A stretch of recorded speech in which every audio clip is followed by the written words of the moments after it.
Aquí estamos disfrutando la mañana en RG al día. Ojalá que la estás pasando tan bien como la estamos pasando nosotros. Hoy es un día de mucha risa acá en el estudio, la estamos pasando muy bien. Y bueno, queremos contagiarte, ¿sí? La risa, queremos contagiarte también el buen clima que tenemos acá.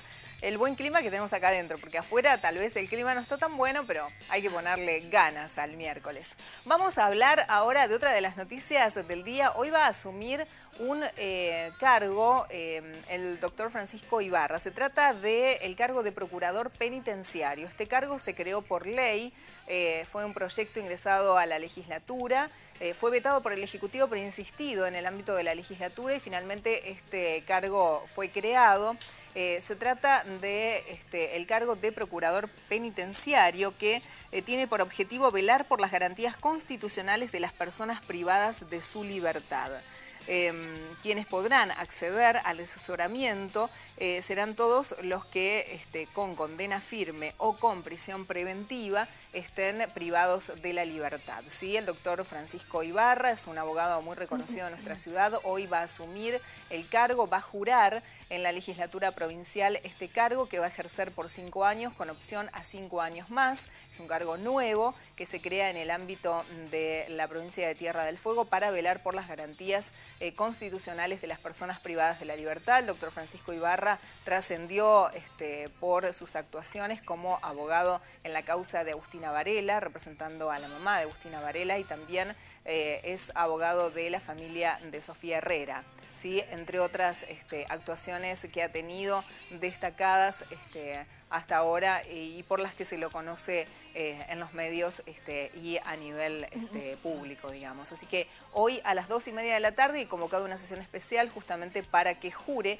como procurador penitenciario el doctor Francisco Ibarra. Una de las noticias que teníamos para compartir y Cari tiene más. Bien, nosotros nos vamos a ir a otra noticia importante y esto tiene que ver con el Pre-Cosquín, así que atenti todos los músicos, todos los artistas que tenemos aquí en nuestra ciudad, porque ya se abrieron las inscripciones, ¿sí?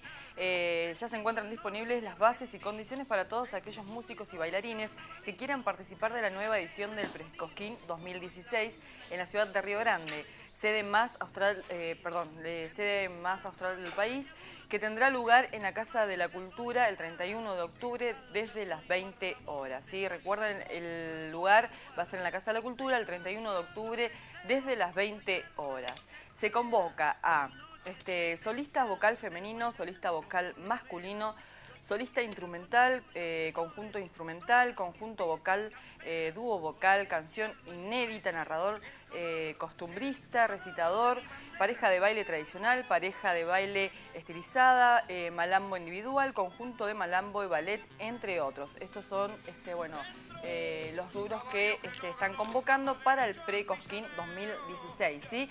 Los interesados pueden inscribirse o retirar las bases y condiciones hasta el 28 de octubre en la Casa de la Cultura, que queda en el Cano 179, primer piso, de lunes a viernes de 9:30 a 17 horas, o comunicarse al teléfono 43 62 08 o enviar su consulta al correo electrónico culturalesmrg@gmail.com, ¿sí? Todo esto usted también lo tiene en la página, ¿sí? En el Facebook de la Casa de la Cultura, porque no sé si sabían, tiene página. Ahí están todos los requisitos también que necesitan aquellos artistas que se quieran presentar en el Pre-Cosquín 2016, ¿sí?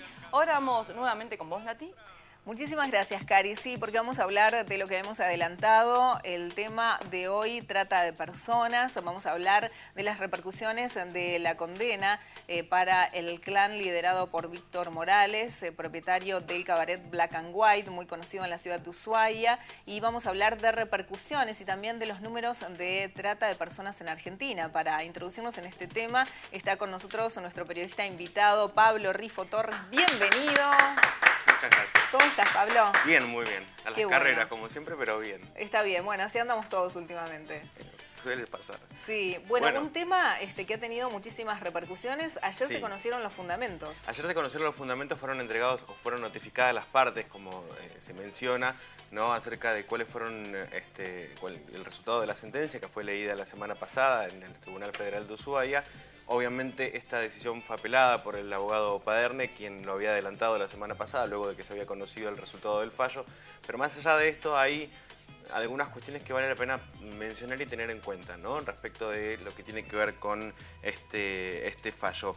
Una de ellas tiene que ver con justamente... Discúlpame, antes sí. de que avancemos, ¿querés que recordemos el momento en el cual se conocía por parte del Tribunal Oral en lo Criminal Federal en la ciudad de Ushuaia, que se había constituido en ese lugar para poder dar lectura a la sentencia? Vamos a recordar esto que sucedía entonces en Ushuaia.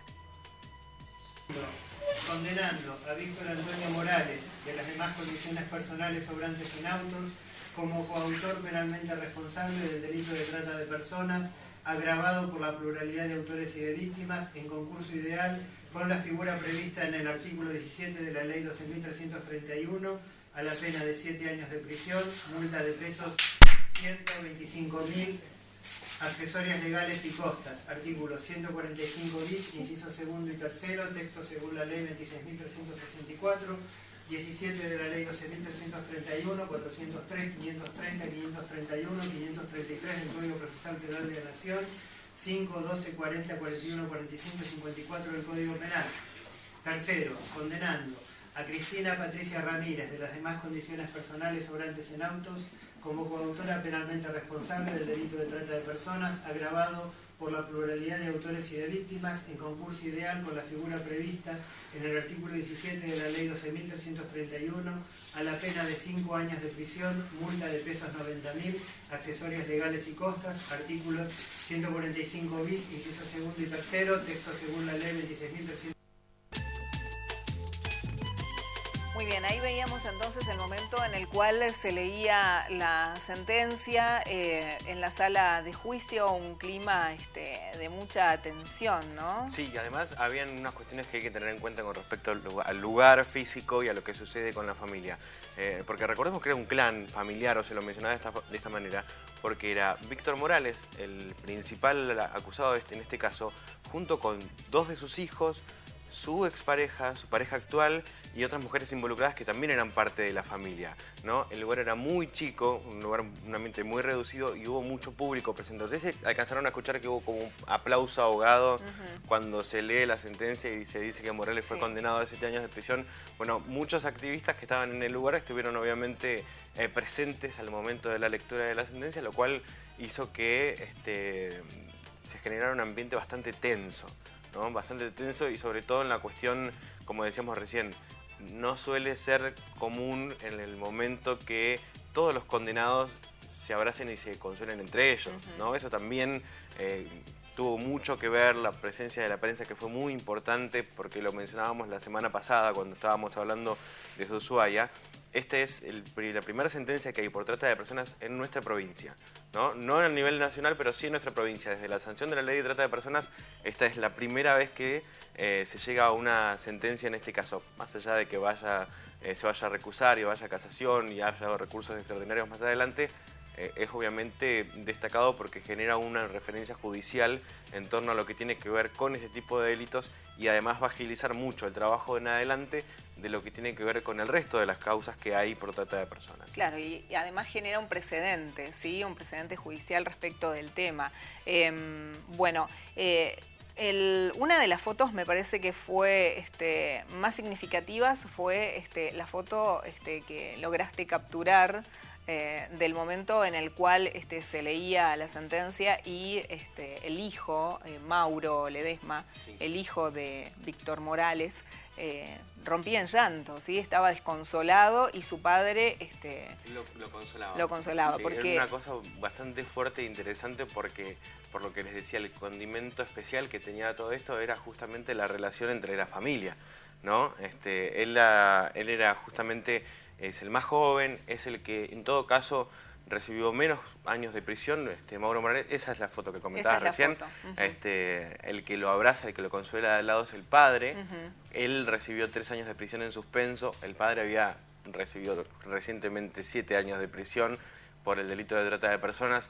En todo momento era muy difícil poder sacarle la cara, porque en todo momento él se escondía de las fotos y de las cámaras. Se tapaba la cara, se escondía debajo del cuellito, con una persona evidentemente avergonzada de estar en el lugar que estaba, ¿no? Y después obviamente hubieron algunos gritos entre algunas de las mujeres, justamente por la presencia que había de activistas que estaban festejando lo que sucedía con respecto al fallo, y las mujeres que estaban condenadas. Claro. ¿No? Recordemos que como ninguna de ellas, salvo Víctor Morales, que estaba detenido previamente, ninguna de ellas fue a prisión hasta el momento en que quedara firme el fallo, que fue el día de ayer. Lo cierto es que en el medio, una de las mujeres, hubo gritos, insultos, ¿estás contenta ahora? Le dijo, ahora yo soy prostituta por culpa tuya, una cosa así, le dijo una de las acusadas, en este caso una de las condenadas, a parte del grupo de activistas que había, que estaba justamente encabezado por Alika Quinan, ¿no? Quien estuvo también presente en el lugar. Rescatada de otro conocido local nocturno de Ushuaia, que es Shake. Y es una causa que todavía no ha ido a juicio. Todavía no ha ido a juicio, y por lo que yo entiendo es la próxima causa que va a juicio, ¿no? El procesamiento está avanzado y es la próxima causa que va a juicio, es la de ella justamente. Y es una cuestión muy interesante para escucharla charlar, sobre todo lo que tiene que ver con esto de el papel de víctima, ser o no víctima de trata de personas, y la voluntad viciada que hay en torno a esto, cómo trabajan quienes están metidos dentro de las redes de trata de personas para poder quebrarles la voluntad. Y quebrarles la voluntad. Quebrarles ¿no? la voluntad, exactamente. Bueno, muchas veces buscando personas en estado de vulnerabilidad, que es una de las condiciones para que se genere y se concrete el delito de trata de personas, o en todo caso engañándolas, ¿no? Es la otra condición. Bueno, vamos a recordar que Víctor Morales, el jefe del clan, recibe 7 años de prisión como condena, está bajo prisión preventiva, porque fue detenido durante el juicio porque fue denunciado por una de las testigos por haber querido coaccionarla para que cambie la declaración. Las otras personas que fueron condenadas son Cristina Patricia Ramírez, alias Camila, expareja de Morales, Daniela Alejandra Morales Ledesma, Mirta Jorgelina Puglia y María Cristina Ledesma. A todas ellas se les aplicó una pena de 5 años de prisión, en tanto que a Mauro Luciano Morales Ledesma, uno de los hijos del jefe de la banda, lo condenaron a 3 años de prisión en suspenso con medidas, todos con medidas de conducta, ¿sí? De venir todas las semanas a firmar al tribunal, a mostrar y a demostrar que están cumpliendo con todas estas medidas, además, bueno, de otras medidas que tienen que cumplir, como por ejemplo no abusar de bebidas alcohólicas, etcétera, etcétera. Bueno, y una multa importante a cada uno de ellos. Y multas dinerarias muy fuertes. Sí, muy fuertes. Arriba de los 100.000 pesos para Morales y de 90.000 pesos para todo el resto del clan, excepto para Víctor Morales, que tuvo una menor, una multa menor. Pero más allá de esto, una cosa que también se destaca de este fallo es la cuestión de lo que pasa con el resto de los bienes, ¿no? Se van a subastar, y esto va a ir también para las distintas asociaciones que trabajan con el respecto a la recuperación de las víctimas, a la reinserción de las víctimas en la sociedad, ¿no? Que es el trabajo más fuerte y más importante, porque incluso hablando con algunos fiscales en algún momento, lo que ellos te mencionan es la necesidad de buscar los testimonios rápido una vez que sucede el allanamiento, por ejemplo, porque si no puede ser que las mujeres sean liberadas y al poco tiempo ya caigan en manos de otra red de trata. Exacto. Básicamente porque cumplen con todas estas condiciones de vulnerabilidad. Y no tienen cómo vivir. Ese es el tema. No saben cómo salir de ese círculo, gente que habla, que dice que ellos se van de su casa, que no los quieren. En realidad tienen ambientes familiares complejos, en la mayoría de los casos, en situaciones de pobreza en muchos de ellos, una familia desprendida en muchos casos, es decir, que muchas familias no se percatan incluso de la desaparición hasta después de mucho tiempo. Así que obviamente son algunas características que tienen estas mujeres y que hacen que vuelvan a caer dentro de las redes de trata de personas. Seguro. Bueno, vamos a repasar un poco los números de trata de personas y los juicios que ha habido en la Argentina. Por eso preparamos justamente unas placas para compartir con todos los televidentes. Vamos a comenzar hablando de que hasta ahora, desde el año 2008 y hasta el año 2014, se han dictado 122 sentencias. Esto es desde desde la sanción de la Ley 26.364, que fue promulgada en el año 2008 y que es sobre trata de personas y asistencia a las víctimas. Recordemos que estamos hablando solamente de trata de personas relacionada con el comercio sexual, Sí. porque además la trata de personas también se considera para, por ejemplo, con fines laborales, Bueno, o con otro tipo de fines. Los talleres clandestinos, por ejemplo, Exacto. que funcionan muchos en la ciudad de Buenos Aires, que son noticias alrededor de las noticias nacionales, justamente. Claro. Muchos tienen que ver y están encuadrados en esto, ¿no? Exacto, En la ley en la ley personas. de trata de personas, pero lo que estamos hablando ahora es lo referido al comercio sexual, ¿sí? A la explotación de las personas para cualquier tipo de comercio sexual. Como decíamos, 122 sentencias hasta ahora, ¿sí? En la Argentina, de las cuales les contamos que ha habido 106 condenas de estas sentencias y 16 absoluciones, lo que dice que un 13% de las sentencias, solamente un 13% fueron absolutorias. Mirá la diferencia que hay. Y la diferencia que hay en lo que sucedió cuando se modificó la ley de trata de personas, luego de este fallo absolutorio que dejó afuera a los imputados por la causa Marita Verón. Exacto. ¿No? Las modificaciones obviamente eran esenciales y hicieron que esto tuviera este resultado. Exacto, tal cual. En los juicios hubieron 220 imputados condenados y 565 víctimas rescatadas. Creo que este es el número más importante, ¿no? Más allá de que los responsables están condenados y están cumpliendo la prisión efectiva por el delito que cometieron, me parece que el número importante son estas 565 vidas que han sido rescatadas de la esclavitud moderna, ¿sí? De la esclavitud moderna. Así que creo que ese es el número más rescatable. Vamos a hablar ahora del perfil de los imputados, ¿sí?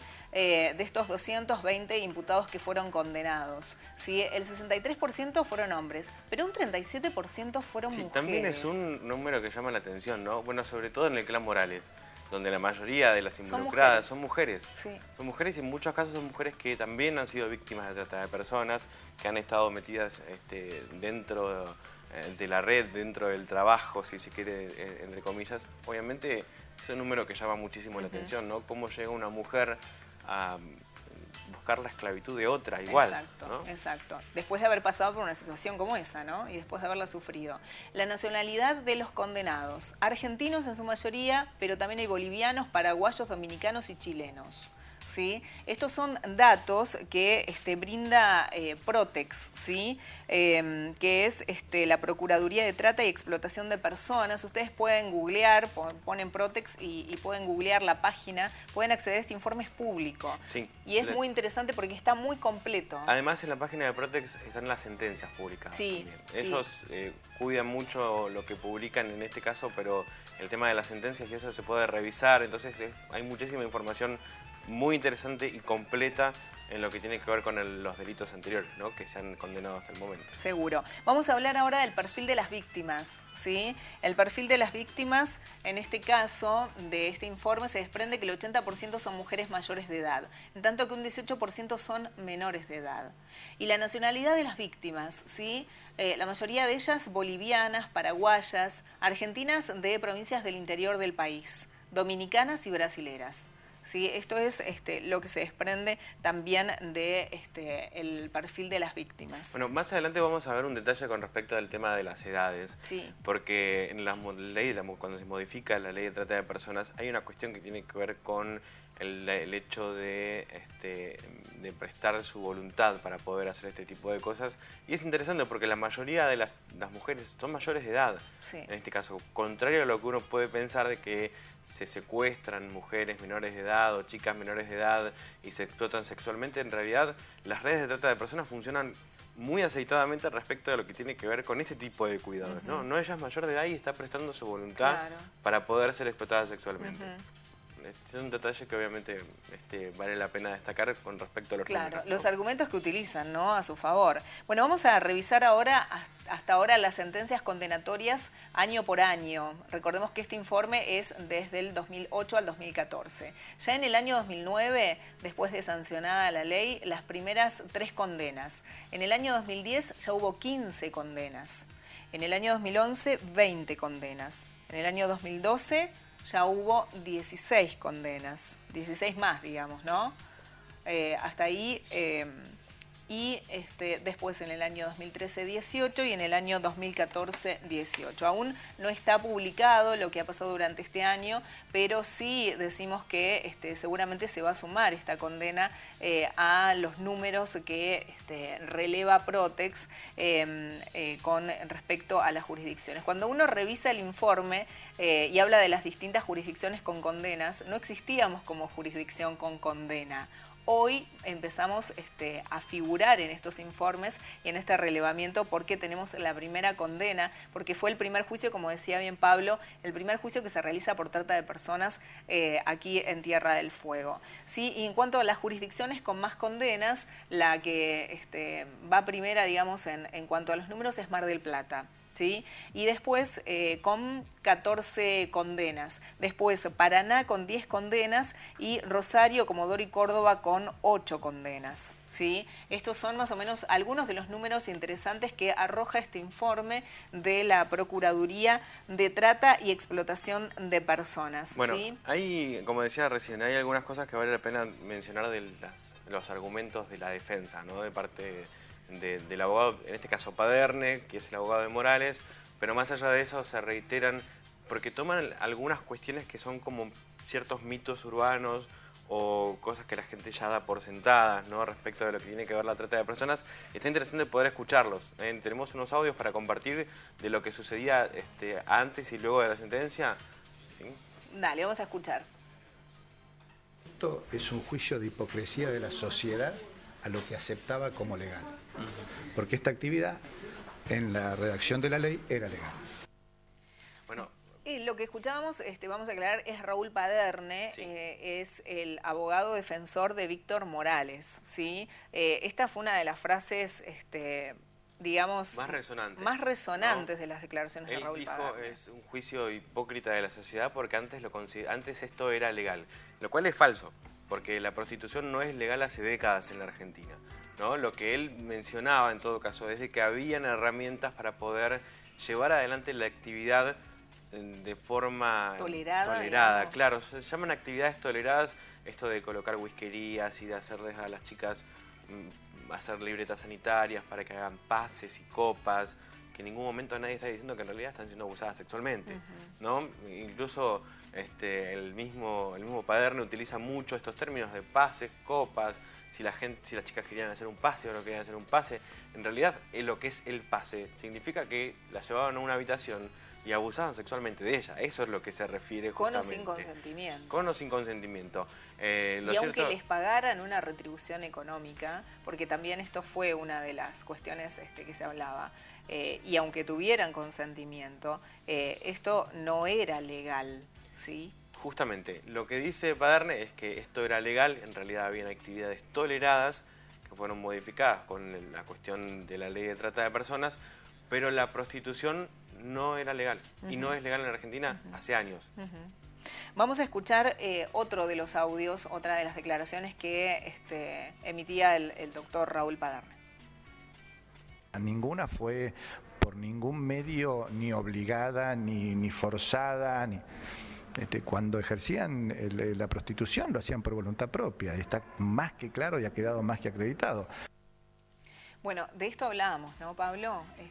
De los argumentos que esgrimían durante todo el tiempo como para, de alguna manera, excusarse y manifestar que no estaban haciendo nada malo. Bueno, el tema de la voluntad viciada, ¿no? Es todo un trabajo muy fino que se hace por parte de las redes de trata de personas.